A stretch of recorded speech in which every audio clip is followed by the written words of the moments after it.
The sixth petitioner also asserted that rounding off of votes cast in a presidential election as a means of assessing the threshold under Article 138(4) of the Constitution kills and bars voters, which is illegal and unconstitutional. We have deliberated on this proposition and found that it is not mathematically sound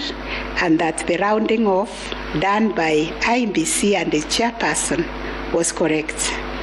Consequently, we find that the petitioners did not provide a watertight case to warrant the setting aside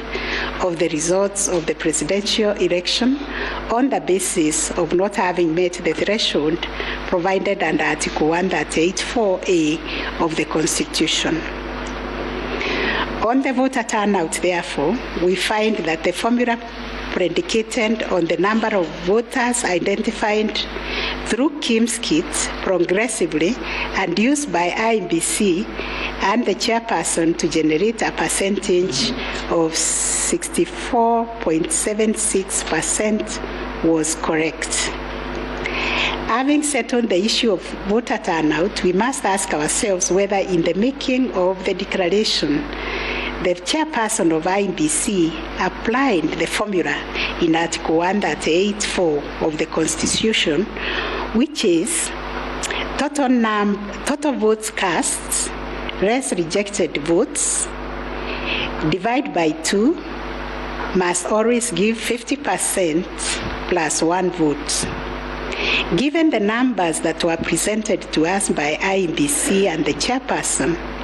this will translate to 14,213,137 divided by 2 plus 1, which makes 7.106569. The question that must inevitably follow is whether this formula, when applied, will confirm that 7,106,569 votes is less than 7.176,141, which represents the number of votes received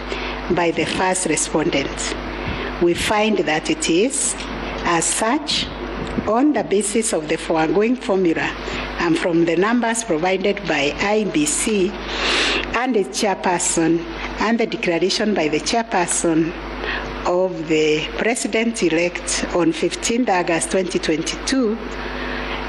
it is our finding that the declared President-elect attained 50% plus 1 of all the votes cast in accordance with Article 138(4) of the Constitution.